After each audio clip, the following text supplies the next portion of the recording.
Bangladeshi është një vend me lumenj të mëdhenj, dhia bregdetare të gjera dhe pyje që bashkohen me ujin. Ndër peizazhet e saj më të famshme janë delta e Ganges, plazhet e pafundme të Cox's Bazar dhe mangrovet e Sundarbans.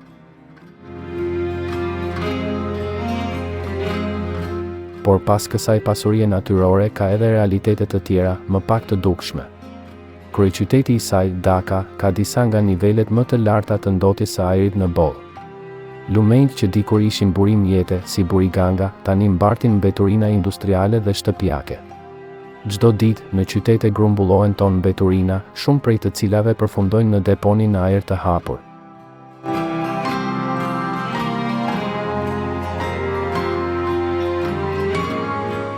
Presioni mbi burimet natyrore po rritet dhe shpyllëzimi, ndërhyrja e ujrave të kripura dhe peshkimi i tepërt ndikojnë në jetën e miliona njerëzve. Bangladeshi është një vend ku bukuria dhe degradimi bashkëjetojnë.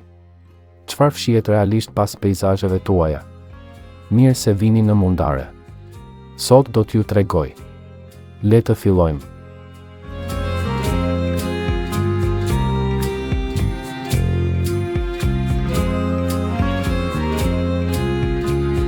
Nga Bengali në Bangladesh, një histori rezistence në zemër të Azisë Jugore, rajoni i njohur sot si Bangladesh ka një histori që përfshin më shumë se 4000 vjet. I quajtur më parë Bengal, ishte një nga vendbanimet e paranjerëzore në fushat pjellore të formuara nga lumenjt Ganges, Brahmaputra dhe Meghna. Kushtet e favorshme klimatike dhe uji i bollshëm lejuan zhvillimin e hershëm të bujqësisë dhe i dhanë jetë shoqërive të organizuara.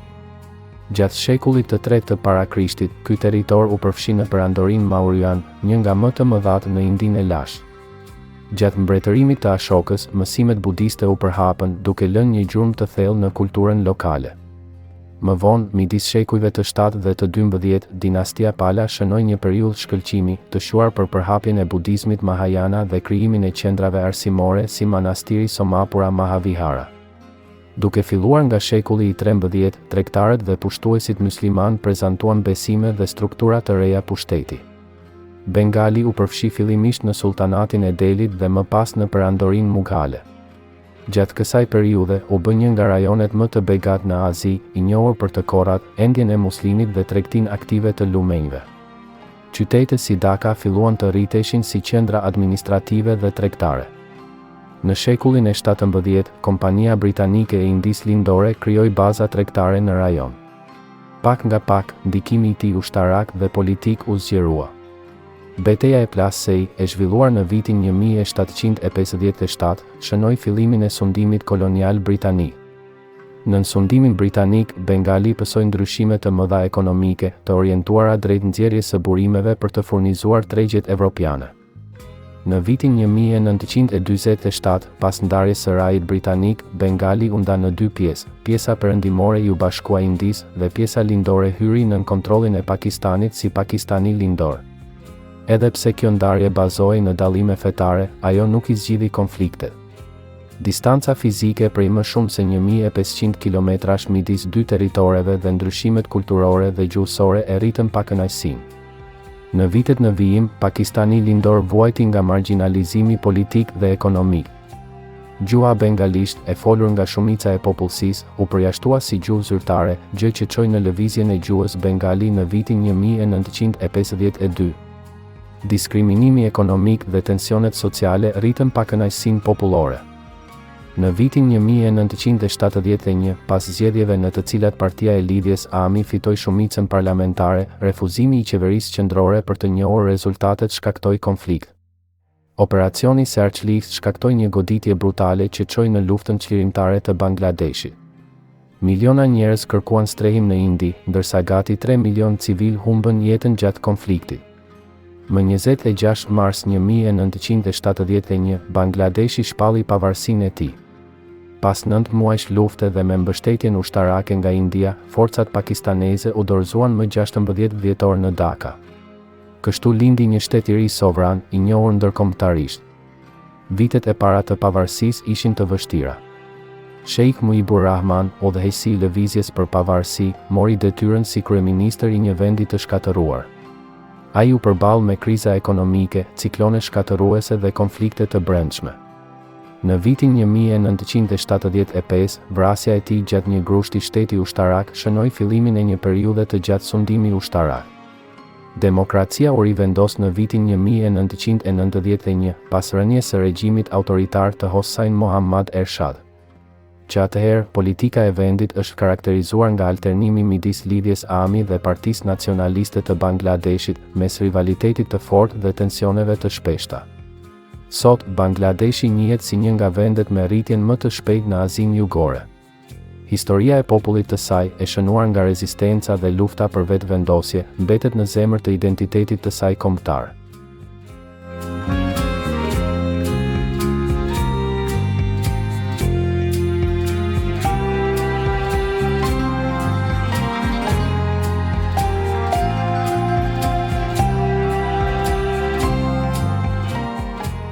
Ritualet e besimit në Bangladesh, feja dhe traditat e lashta janë të ndërthurura me jetën e përditshme. Edhe pse vendi e përcakton veten si një republikë laike, gati 90% e popullsisë praktikon Islamin, i cili ndikon thellësisht në arsim, jetën në komunitet dhe institucionet publike. Shumica e muslimanëve të Bangladeshit ndjekin shkollën sunite të fesë Hanefi. Ndikimi i saj reflektohet në arkitekturën e xhamive, në rutinën e 5 lutjeve të përditshme dhe në festime të tilla si Fitr Bajrami dhe Kurban Bajrami. Gjatë këtyre ditëve të shenjta, familjet mblidhen së bashku, ndajnë festa dhe mbajnë lutje kolektive jashtë, duke forcuar lidhjet e komunitetit. Hinduizmi, i praktikuar nga afërsisht 9% e popullsisë, është gjithashtu një vend të spikatur. Bangladeshi është vendi i tretë me numrin më të madh të hinduve në botë, pas Indisë dhe Nepalit. Festivale të tilla si Durga Puja, Sarasati Puja dhe Kali Puja mbushin qytetet dhe qytetat me skulptura shumë ngjyrshe, procesione, muzikë dhe valle rituale. Durga Puja, në veçanti, i transformon rrugët dhe sheshet në qendra të festimeve kolektive. Budizmi ruan një prani të gjallë, veçanërisht në rajonin e Chittagongut, ku ndodhen komunitete etnike si Chakma. Gjatë Budës Purnima, e cila feston lindjen, ndriçimin dhe vdekjen e Budës, tempujt ndriçohen me llamba dhe flamuj shumë ngjyrësh dhe mbahen seanca meditimi kolektiv. Krishterimi, megjithse praktikohet nga më pak se 1% e popullsisë, ka një prani të konsiderueshme në disa zona. Festimet e Krishtlindjeve dhe të Pashkëve i bashkojnë komunitetet në ceremoni fetare, kore dhe aktivitete bamirësie. Për te feve formale, spiritualiteti në Bangladesh merr forma sinkretike. Elementet e islamit sufi, hinduizmit folklorik dhe budizmit lokal kombinohen në praktika që kalojnë kufit fetar. Mazarët, faltoret sufiste si ajo e Hazret Shah Xhelalit në Sylet, tërheqin pelegrin të besimeve të ndryshme që kërkojnë bekime ose përmbushjen e premtimeve. Kalendari kulturor rezervon gjithashtu një hapësirë të rëndësishme për festimet laike. Pohela Boishak, viti i ri bengali, është një nga festivalet më të pritura. Çdo 14 prill, rrugët janë të mbushura me parada, muzikë tradicionale dhe valle popullore. Ngjyrat e bardha dhe të kuqe dominojnë veshjen dhe procesioni Mangal Shobhayatra shpreh dëshirat e shpresës dhe unitetit kolektiv. Muzika tradicionale shoqëron shumë nga këto festime. Këndimi baul, i praktikuar në zonat rurale, shpreh temat e kërkimit shpirtëror dhe unitetit përmes melodive të thjeshta. Të njohur nga UNESCO si trashëgimi kulturore jo materiale e njerëzimit, baulët janë një zë i gjallë i spiritualitetit popullor. Në fshatrat bujqësore, ritualet që bashkojnë fen dhe natyrën vazhdojnë. Për shembull, të korrat e orizit bekohen në ceremoni ku kokrat e para u ofrohen tempujve ose tregjeve, një gjest që pasqyron lidhjen historike me tokën dhe ciklet e saj jetësore. Kalendari zyrtar i vendit përfshin festat për të gjitha fetë kryesore. Kjo njohje institucionale e diversitetit synon të pasqyrojë një frym bashkëjetese që, megjithse nganjëherë e tendosur nga konflikti, vazhdon të jetë pjesë e identitetit historik të Bangladeshit. Arkitektura fetare është gjithashtu një pjesë thelbësore e peizazhit. Xhamit, tempujt, kishat dhe manastiret ngrihen në qytete dhe fshatra. Ndërtesa të tilla si Xhamia Baitul Mukarram në Dhaka, xhamia me 60 kupola në Bagherhat dhe tempulli i Art në Bandarban janë dëshmi se si besimi ka lënë gjurmë në artin dhe planifikimin urban të vendit. Edukimi fetar luan një rol të rëndësishëm në formimin e brezave të rinj. Medreset ofrojnë mësimdhënie islame, ndërsa tempujt hindu dhe manastiret budiste ofrojnë mësimdhënie për komunitetet e tyre përkatëse. Shumë nga këto shkolla kombinojnë mësimin fetar me trajnimin bazë laik. Në Bangladesh, besimi nuk është një sferë e veçantë e jetës, por një fije që përshkon çdo festë, çdo ceremoni dhe çdo shprehje artistike, duke formuar një pjesë integrale të shpirtit kolektiv të vendit.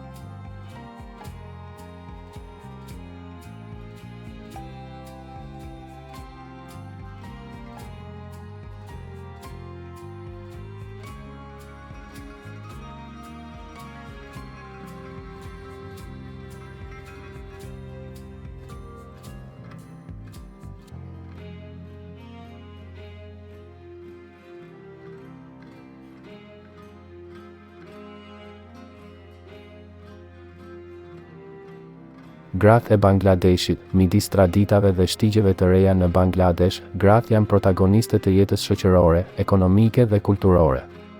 Për një kohë të gjatë, ata u përballën me pengesa që kufizuan pjesëmarrjen e tyre, por në dekadat e fundit, prania e tyre në fusha të ndryshme është rritur vazhdimisht. Sot, miliona gra punojnë në sektor të tillë si industria tekstile, bujqësia dhe shërbimet shtëpiake, duke mbështetur një pjesë të konsiderueshme të aktiviteteve të përditshme të vendit. Industria tekstile, një nga forcat lëvizëse të ekonomisë kombëtare, punson më shumë se 70% të fabrikave të veshjeve gra. Ky sektor, i cili përbën më shumë se 80% të eksporteve, ka hapur mundësi formale punësimi për punëtoret gra nga zonat rurale. Pavarësisht këtyre mundësive, shumë punëtore gra përballen me kushte të pasigurta pune. Në zonat rurale, gratë luajnë role themelore në bujqësi. Ata marrin pjesë në kultivimin e orizit, jutës dhe perimeve, dhe gjithashtu marrin përsipër detyra të tilla si mbledhja e ujit, kujdesi për kafshët dhe prodhimi i punimeve artizanale. Megjithatë, puna e tyre mbetet e njohur dobët zyrtarisht, gjë që mban një situatë të padukshmërisë ekonomike. Qasja në arsimin fillor dhe të mesëm midis grave është rritur në dekadat e fundit. Megjithatë, vazhdojnë të ketë boshllëqe të konsiderueshme në aksesin në arsimin e lartë, veçanërisht në zonat rurale ku shumë familje i japin përparësi martesës së hershme. Në kulturën tradicionale të Bangladeshit vlerësohen tipare të tilla si lëkura e qelët, sytë e mëdhenj dhe një trup i hollë. Këto ideale bukurie pasqyrojnë ndikimet lokale dhe ato nga periudha koloniale britanike. Në zonat rurale, sari mbetet veshja e përditshme, ndërsa në zonat urbane preferohet salar kamez. Praktikat e kujdesit personal të bazuara në kozmetikën natyrale dhe bimët tradicionale janë ende pjesë e rutinës së përditshme. Normat shoqërore të rrënjosura thellë vazhdojnë të kufizojnë lëvizshmërinë e femrave në shumë zona rurale. Përdorimi i hijabit ose burkës është i zakonshëm në kontekste të caktuara, si një shprehje e modestisë kulturore dhe fetare. Tabut vazhdojnë gjithashtu në lidhje me menstruacionet, martesat ndërfetare dhe pjesëmarrjen e grave në aktivitete të përzierë rekreative. Martesa shënon një moment vendimtar në jetën e shumë grave. Mosha ligjore për martesë është 18 vjeç për gratë dhe 21 për burrat, por martesat e fëmijëve janë ende të zakonshme në zonat rurale. Pas martesës, gratë marrin përsipër përgjegjësitë që lidhen me menaxhimin e shtëpisë, rritjen e fëmijëve dhe kujdesin për të moshuarit. Qasja në shërbimet e shëndetit riprodhues ndryshon ndjeshëm midis zonave urbane dhe rurale. Në vitet e fundit, vdekshmëria e nënave është ulur për shkak të programeve të shëndetit publik, megjithse sfidat që lidhen me edukimin shëndetësor dhe disponueshmërinë e shërbimeve mjekësore vazhdojnë. Në sferën politike, gratë kanë bërë përparim të konsiderueshëm. Bangladeshi është një nga vendet e pakta ku dy gra, Sheikh Hasina dhe Khaleda Zia, kanë shërbyer me radhë si kryeministre që nga vitet 1990. Për më tepër, janë vendosur kuota për përfaqësimin e grave në qeveritë vendore, megjithse qasja aktuale në pushtetin vendimmarrës ende përballet me rezistencë kulturore. Pjesëmarrja e grave në lëvizjet shoqërore është forcuar gjithashtu. Organizatat për të drejtat e grave po promovojnë fushata kundër dhunës në familje, ngacmimit seksual, përjashtimit ekonomik dhe pabarazisë në aksesin në tokë. Pavarësisht këtyre përpjekjeve, ndryshimet në rolet tradicionale gjinore po përparojnë në mënyrë të pabarabartë.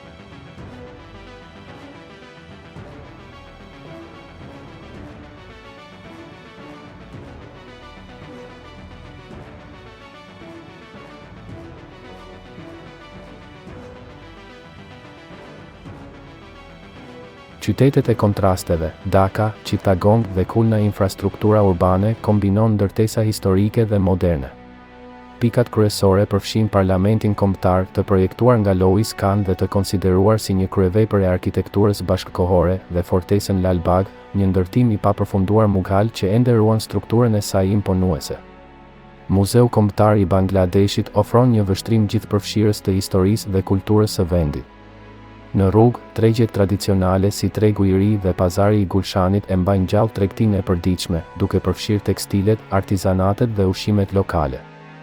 Chittagong, i vendosur në bregdetin juglindor, është qyteti i dytë më i madh dhe porti kryesor detar i Bangladeshit. Është shtëpia e gati 5 milion banorëve dhe është një qendër kyçe për tregtinë ndërkombëtare. Porti i Chittagongut merret me shumicën e eksporteve dhe importeve kombëtare, duke nxitur aktivitet të fortë industrial dhe logjistik. Ndër atraksionet kryesore janë plazhi Patenga, i njohur për perëndimet e diellit Buz Detit, dhe muzeu etnologjik, i cili ruan kulturat e popujve indigjen si Chakma, Marma dhe Tripura. Në verilindje të qytetit, traktet Kodrin e Chittagong zbulojnë një peizazh krejtësisht të ndryshëm. Kodrat e gjelbra dhe vendbanimet indigjene shfaqin mënyra tradicionale të jetesës të bazuara në bujqësinë mbijetese, artizanatin dhe festivalet fetare budiste. Khulna, në jugperëndim, është qyteti i tretë më i populluar. Me gati 1.8 milion banor, shërben si një qendër tregtare për rajonin Sundarbans, pyllin më të madh të mangrovës në botë. Udhëtimet në lumë nisen nga Khulna, duke ju lejuar të eksploroni rrugët natyrore ujore dhe të vëzhgoni jetën e egër lokale. Brenda qytetit, ka tempuj historik hindu si tempulli Rupsha dhe tregu Daulatpur, një nga qendrat më të mëdha tregtare në rajon. Jeta e përditshme në qytetet kryesore të Bangladeshit lëviz me një ritëm të vazhdueshëm. Në Dhaka, udhëtimi përfshin një kombinim të autobusëve publik, rikshave me motor dhe një linje të re metroje të projektuar për të lehtësuar trafikun. Në Chittagong, transporti portual lidhet me zona të tjera të vendit, ndërsa në Khulna, transporti lumor mbetet thelbësor për lidhjen e qytetit me komunitetet rurale. Çdo qytet ofron një jetë kulturore të ndryshme.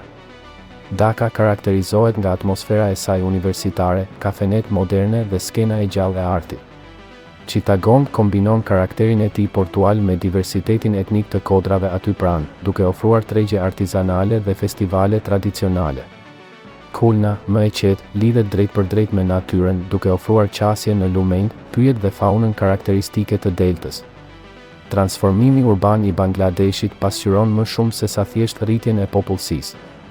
Gjithashtu zbulon përshtatjen e vazhdueshme të njerëzve të saj, të cilët, mes kontrasteve të modernitetit dhe traditës, vazhdojnë të formsojnë identitetin në ndryshim të qyteteve të tyre.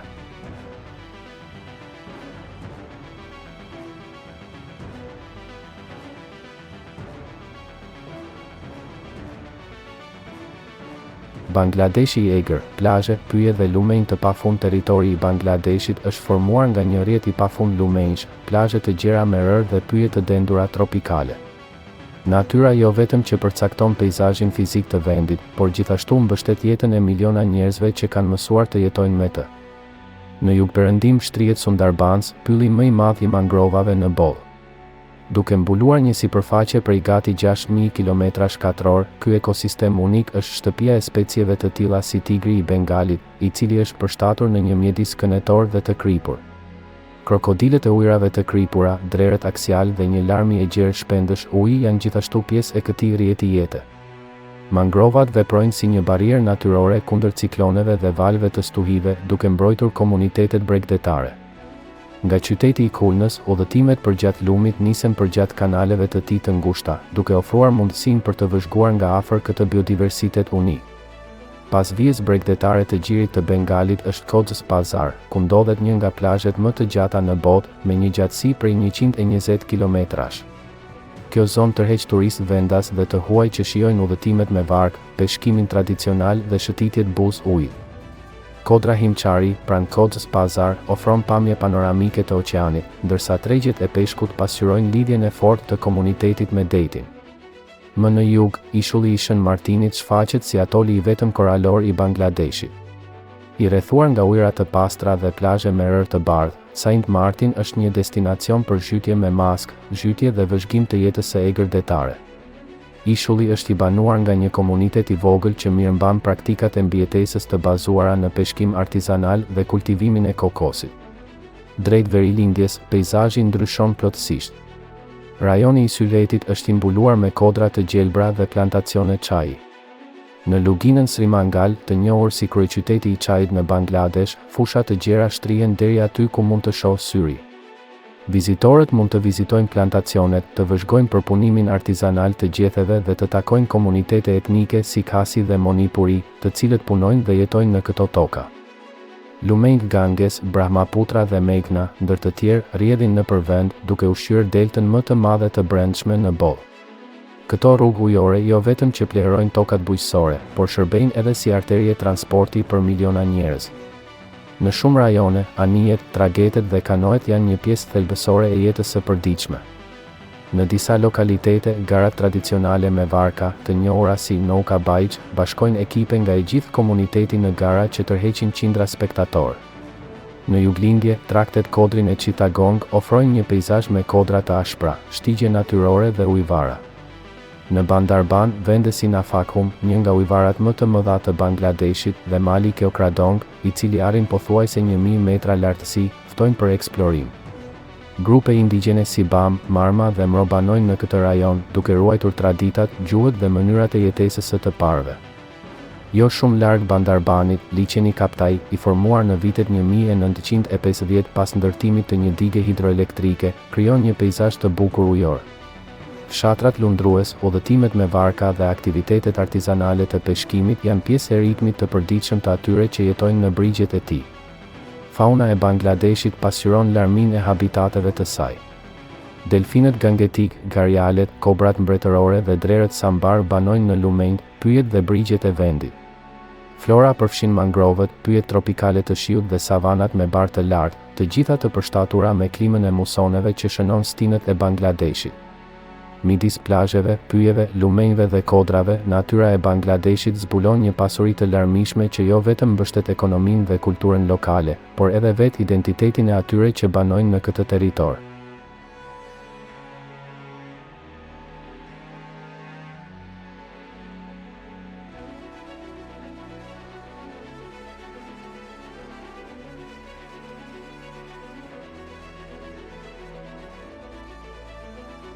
Rrugët që nuk flen kurrë, tregjet, shihet dhe jeta e përditshme në Bangladesh zhvillohet në një mjedis me aktivitet të vazhdueshëm, ku tregjet, rrugët dhe kuzhina tradicionale pasqyrojnë pulsin jetësor të kulturës popullore. Pazaret në ajër të hapur janë qendra e jetës urbane dhe rurale. Tregu i ri në Dhaka, tregu Daulatpur në Khulna dhe pazari Chaktai në Chittagong janë të gjitha vende ku shiten tekstile, ushqime të freskëta, sende shtëpiake dhe artizanate. Nga mëngjesi herët deri natën vonë, shitësit, blerësit dhe transportuesit i mbushin këto tregje me një rrjedhë të pandërprer tregtie dhe bisedash. Në disa pjesë të kryeqytetit, siç është Sarikat, tregtia merr një formë të ndryshme, tregje lundruese. Në varka të vogla prej druri, shitësit ofrojnë fruta, perime, oriz dhe peshk direkt mbi ujë. Këto skena janë një pjesë natyrale e një gjeografie të shënuar nga lumenj, ku shkëmbimi nuk kërkon tokë të fortë. Ushqimi në rrugë është i pandashëm nga jeta e përditshme. Në rrugët dhe rrugicat e qyteteve të mëdha, shitësit ambulant ofrojnë një shumëllojshmëri gatimesh tradicionale. Fuçka, sfera të vogla krokante të mbushura me qiqra, patate dhe ujë tamarindi janë një nga ushqimet më të njohura. Chotpoti, një përzierje qiqrash, qepësh, specash djegës jeshil dhe tamarindi, ofron shije intensive që janë pjesë e shijes së përditshme të popullsisë. Peshku Hilsa, i konsideruar peshku kombëtar, zë një vend qendror në dietën e përditshme. E zier në avull, e skuqur ose me salcë keri, Hilsa shfaqet në tryezat familjare dhe në festimet e rëndësishme në të gjithë vendin. Ëmbëlsirat tradicionale kanë një vend të garantuar në çdo takim shoqëror. Mishti doj, një kos i ëmbël i fermentuar nga dal, dhe rosho golla, toptha djathi të zhytur në shurup, janë ndër ëmbëlsirat më të njohura. Këto ëmbëlsira nuk janë vetëm pjesë e festimeve fetare, por edhe e tubimeve jo formale dhe vizitave familjare. Transporti publik gjithashtu formëson dinamikën e përditshme të qyteteve. Rikshat, si të pajisura me energji njerëzore ashtu edhe të motorizuara, dominojnë rrugët e Dhakës dhe Chittagongut. Në zonat rurale, automjete të improvizuara si Nosimon dhe Korimon, të montuara nga motocikleta ose traktor të vegjël, transportojnë njerëz dhe mallra midis fshatrave. Tragetet e lumenjve janë thelbësore në një vend ku lumenjt përshkojnë territorin. Këto anije lidhin qytete dhe qyteza ku infrastruktura e urave është e pakët, duke ruajtur lëvizshmërinë në të gjithë vendin. Jeta tregtare nuk kufizohet vetëm në tregjet tradicionale. Në qytetet kryesore, qendrat moderne tregtare ofrojnë një alternativë më të organizuar, megjithse pazaret tradicionale preferohen ende nga shumica për shkak të çmimeve të përballueshme dhe atmosferës së gjallë. Në zonat rurale, hatet festohen çdo javë. Këto tregje të përkohshme bashkojnë prodhuesit vendas që ofrojnë fruta, perime, bagëti, veshmbathje dhe punime artizanale. Më shumë se sa hapësira për shkëmbim tregtar, hatet funksionojnë si pika takimi shoqëror ku lajmet dhe përditësimet ndahen midis komuniteteve të shpërndara. Ndërveprimi shoqëror është i dukshëm edhe në marrë, çajtore të vogla të improvizuara të ngritura në qoshet e rrugëve dhe në sheshe. Këto tezga ofrojnë çaj të zi të ëmbël, ushqime të lehta dhe një hapësirë për biseda të përditshme midis punëtorëve, studentëve dhe kalimtarëve. Gjatë festimeve si Poela Boishak, Viti i Ri Bengali, tregjet dhe rrugët transformohen. Ato janë të mbushura me produkte të punuara me dorë, ëmbëlsira tradicionale dhe rroba të reja.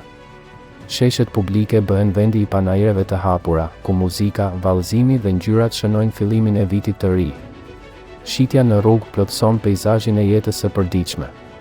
Nga shitësit e frutave të stendat e lëvizshme të rrobave, trotuaret dhe sheshet ndryshojnë gjatë gjithë ditës, duke ju përshtatur kërkesës dhe lëvizjes së njerëzve. Ky fleksibilitet i tregtisë informale mbështet një pjesë të madhe të ekonomisë së përditshme të vendit. Në Bangladesh, tregjet, shihet dhe rrugët nuk janë vetëm pjesë e skenës së përditshme, ato janë vetë shpirti i jetës së saj kolektive.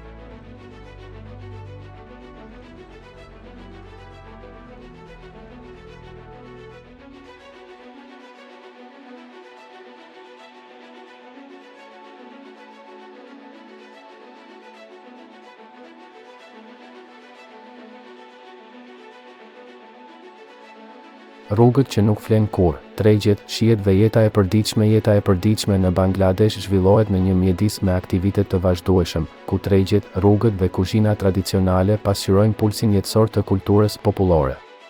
Pazaret në ajër të hapur janë qendra e jetës urbane dhe rurale. Tregu i ri në Dhaka, tregu Daulatpur në Khulna dhe pazari Chaktai në Chittagong janë të gjitha vende ku shiten tekstile, ushqime të freskëta, sende shtëpiake dhe artizanate. Nga mëngjesi herët deri natën vonë, shitësit, blerësit dhe transportuesit i mbushin këto tregje me një rrjedhë të pandërprer tregtie dhe bisedash. Në disa pjesë të kryeqytetit, siç është Sarigat, tregtia merr një formë të ndryshme, tregje lundruese. Në varka të vogla prej druri, shitësit ofrojnë fruta, perime, oriz dhe peshk direkt mbi ujë. Këto skena janë një pjesë natyrale e një gjeografie të shënuar nga lumenj, ku shkëmbimi nuk kërkon tokë të fortë. Ushqimi në rrugë është i pandashëm nga jeta e përditshme. Në rrugët dhe rrugicat e qyteteve të mëdha, shitësit ambulant ofrojnë një shumëllojshmëri gatimesh tradicionale. Fuçka, sfera të vogla krokante të mbushura me qiqra, patate dhe ujë tamarindi, janë një nga ushqimet më të njohura. Chotpoti, një përzierje qiqrash, qepësh, specash djegës jeshil dhe tamarindi, ofron shije intensive që janë pjesë e shijes së përditshme të popullsisë. Peshku hilsa, i konsideruar peshku kombëtar, zë një vend qendror në dietën e përditshme. E zier në avull, e skuqur ose me salcë keri, hilsa shfaqet në tryezat familjare dhe në festimet e rëndësishme në të gjithë vendin. Ëmbëlsirat tradicionale kanë një vend të garantuar në çdo takim shoqëror. Mishti doj, një kos i ëmbël i fermentuar nga dal, dhe roshogolla, toptha djathi të zhytur në shurup, janë ndër ëmbëlsirat më të njohura. Këto ëmbëlsira nuk janë vetëm pjesë e festimeve fetare, por edhe e tubimeve jo formale dhe vizitave familjare. Transporti publik gjithashtu formëson dinamikën e përditshme të qyteteve. Rikshatë, si të pajisura me energji njerëzore ashtu edhe të motorizuara, dominojnë rrugët e Dhakës dhe Chittagongut. Në zonat rurale, automjete të improvizuara si Nosimon dhe Korimon, të montuara nga motocikleta ose traktor të vegjël, transportojnë njerëz dhe mallra midis fshatrave. Tragetet e lumenjve janë thelbësore në një vend ku lumenjt përshkojnë territorin. Këto anije lidhin qytete dhe qyteza ku infrastruktura e urave është e pakët, duke ruajtur lëvizshmërinë në të gjithë vendin. Jeta tregtare nuk kufizohet vetëm në tregjet tradicionale. Në qytetet kryesore, qendrat moderne tregtare ofrojnë një alternativë më të organizuar, megjithse pazaret tradicionale preferohen ende nga shumica për shkak të çmimeve të përballueshme dhe atmosferës së gjallë. Në zonat rurale, hatet festohen çdo javë. Këto tregje të përkohshme bashkojnë prodhuesit vendas që ofrojnë fruta, perime, bagëti, veshmbathje dhe punime artizanale. Më shumë se sa hapësira për shkëmbim tregtar, hatet funksionojnë si pika takimi shoqëror ku lajmet dhe përditësimet ndahen midis komuniteteve të shpërndara. Ndërveprimi shoqëror është i dukshëm edhe në mar, çajtore të vogla të improvizuara të ngritura në qoshet e rrugëve dhe në sheshe. Këto tezga ofrojnë çaj të zi të ëmbël, ushqime të lehta dhe një hapësirë për biseda të përditshme midis punëtorëve, studentëve dhe kalimtarëve. Gjatë festimeve si Poela Boishak, Viti i Ri Bengali, tregjet dhe rrugët transformohen. Ato janë të mbushura me produkte të punuara me dorë, ëmbëlsira tradicionale dhe rroba të reja. Sheshet publike bëhen vendi i panajreve të hapura, ku muzika, vallëzimi dhe ngjyrat shënojnë fillimin e vitit të ri. Shitja në rrugë plotëson peizazhin e jetës së përditshme. Nga shitësit e frutave të stendat e lëvizshme të rrobave, trotuaret dhe sheshet ndryshojnë gjatë gjithë ditës, duke ju përshtatur kërkesës dhe lëvizjes së njerëzve. Ky fleksibilitet i tregtisë informale mbështet një pjesë të madhe të ekonomisë së përditshme të vendit. Në Bangladesh, tregjet, shihet dhe rrugët nuk janë vetëm pjesë e skenës së përditshme, ato janë vetë shpirti i jetës së saj kolektive.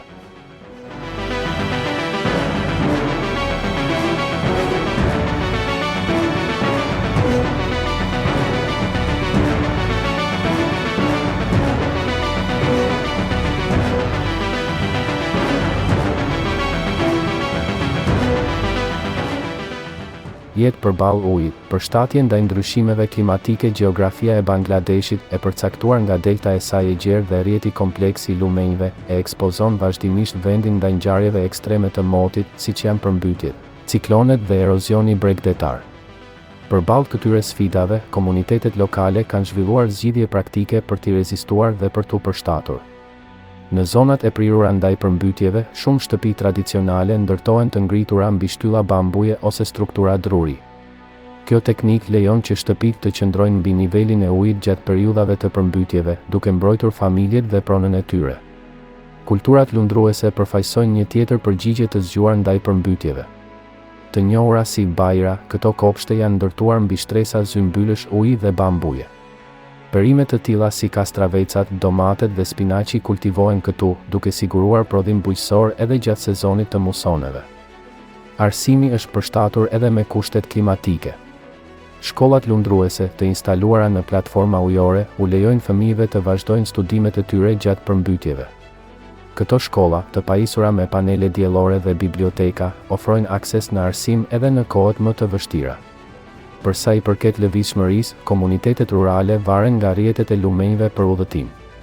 Gjatë sezonit të shirave, kur rrugët bëhen të pakalueshme, barkat tradicionale si dingi dhe nouka janë thelbësore për transportin e njerëzve dhe mallrave midis fshatrave të shpërndara. Menaxhimi i emergjencave ka evoluar me ndërtimin e strehimoreve shumë funksionale. Këto struktura, të projektuara për t'i bërë balë erave të forta dhe dallgëve të forta, funksionojnë në kohë normale si shkolla ose qendra komunitare, duke maksimizuar dobinë e tyre. Për të mbrojtur brigjet, janë zhvilluar rripa të gjelbër mangrovash. Ripyllëzimi i specieve të tilla si mangrovat e kuqe ndihmon në uljen e forcës së valëve dhe minimizon humbjen e tokës bujqësore. Këto rripa plotësojnë mbrojtjen natyrore të ofruar nga Sundarbanët. Në sektorin e bujqësisë, po promovohet përdorimi i varieteteve të orizit rezistent ndaj kripësisë, të afta për të rritur në tokat e prekura nga ndërhyrja e ujrave të kripura. Teknikat e kultivimit në tarraca të ngritura dhe sistemet më efikase të ujitjes po zbatohen gjithashtu për të përballuar stinët e thata.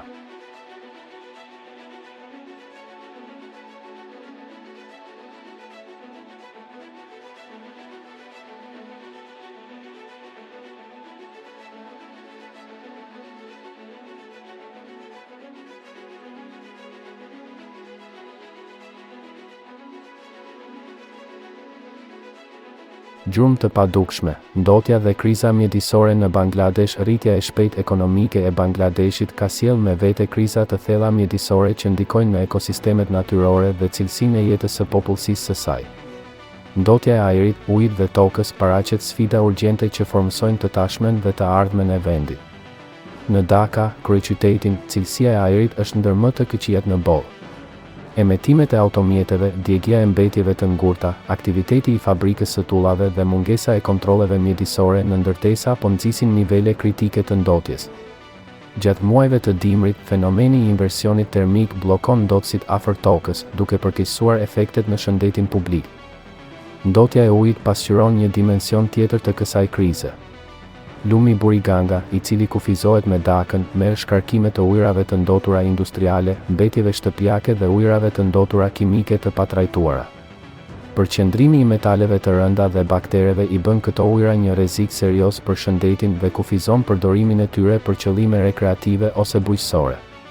Në Chittagong, sektori industrial po e intensifikon degradimin mjedisor.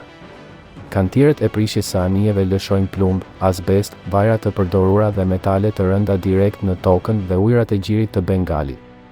Këto praktika ndikojnë seriozisht në biodiversitetin detar dhe bregdetar. Kriza mjedisore e Bangladeshit kërkon veprime urgjente dhe të koordinuara në të gjitha nivelet.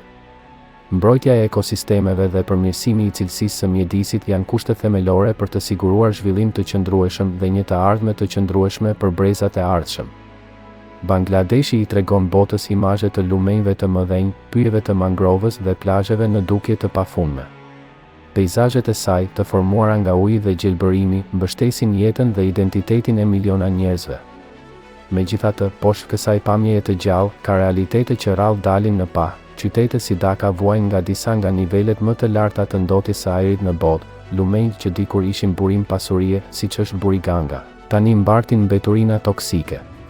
Ndërsa qytetet rriten dhe rrugë të reja hapen, pyjet kurren, tokat humbasin pjellorinë dhe zhurma e jetës urbane pushton hapësirat që dikur ishin natyrë e hapur. Zhvillimi dhe shkatërimi ecin së bashku, duke lënë plagë të thella në peizazh dhe të njerëzit. Bangladeshi është sot një vend që përballet me një dilemë urgjente, si ta ruaj bukurinë e tij natyrore dhe jetën e tij të përditshme pa humbur fytyrën përballë kostove të fshehura të progresit.